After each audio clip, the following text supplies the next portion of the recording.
In the beginning was the Word, and the Word was with God, and the Word was God. In him was life, and that life was the light of all mankind. The light shines in the darkness, and the darkness has not overcome it.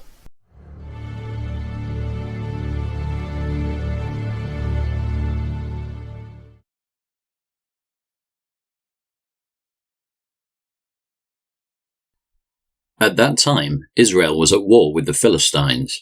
The Israelite army was camped near Ebenezer, and the Philistines were at Aphek. The Philistines attacked and defeated the army of Israel, killing 4,000 men. After the battle was over, the troops retreated to their camp, and the elders of Israel asked, "Why did the Lord allow us to be defeated by the Philistines?" Then they said, "Let's bring the Ark of the Covenant of the Lord from Shiloh. If we carry it into battle with us, it will save us from our enemies." So they sent men to Shiloh to bring the Ark of the Covenant of the Lord of Heaven's armies, who is enthroned between the cherubim. Hophni and Phinehas, the sons of Eli, were also there with the Ark of the Covenant of God. When the Israelites saw the Ark of the Covenant of the Lord coming into the camp, their shout of joy was so loud it made the ground shake. "What's going on?" the Philistines asked. "What's all the shouting about in the Hebrew camp?" When they were told it was because the Ark of the Lord had arrived, they panicked. "The gods have come into their camp," they cried. "This is a disaster. We have never had to face anything like this before. Help! Who can save us from these mighty gods of Israel? They are the same gods who destroyed the Egyptians with plagues when Israel was in the wilderness. Fight as never before, Philistines. If you don't, we will become the Hebrews' slaves, just as they have been ours. Stand up like men and fight." So the Philistines fought desperately, and Israel was defeated again. The slaughter was great. 30,000 Israelite soldiers died that day. The survivors turned and fled to their tents. The Ark of God was captured, and Hophni and Phinehas, the two sons of Eli, were killed.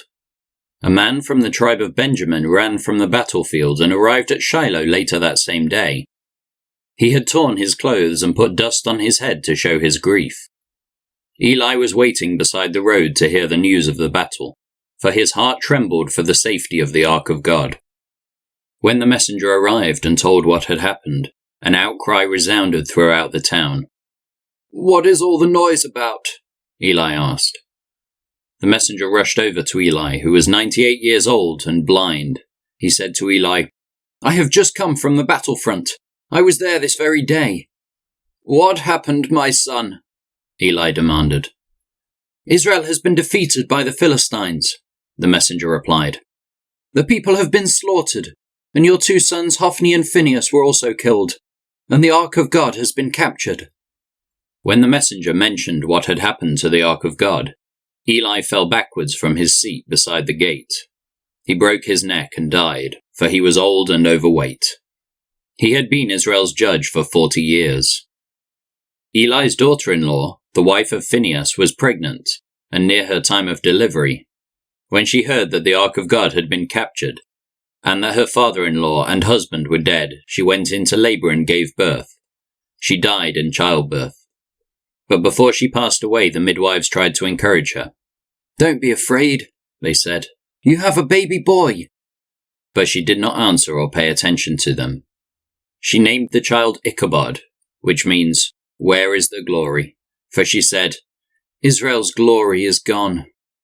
She named him this because the Ark of God had been captured, and because her father-in-law and husband were dead. Then she said, "The glory has departed from Israel, for the Ark of God has been captured." After the Philistines captured the Ark of God, they took it from the battleground at Ebenezer to the town of Ashdod. They carried the Ark of God into the temple of Dagon, and placed it beside an idol of Dagon. But when the citizens of Ashdod went to see it in the morning, Dagon had fallen with his face to the ground in front of the Ark of the Lord. So they took Dagon and put him in his place again. But the next morning the same thing happened. Dagon had fallen face down before the Ark of the Lord again. This time his head and hands had broken off, and were lying in the doorway. Only the trunk of his body was left intact.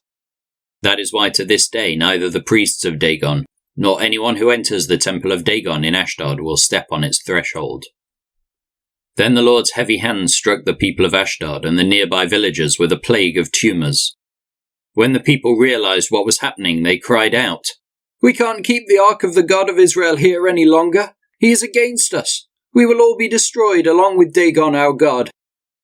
So they called together the rulers of the Philistine towns and asked, "What should we do with the ark of the God of Israel?" The rulers discussed it and replied, "Move it to the town of Gath."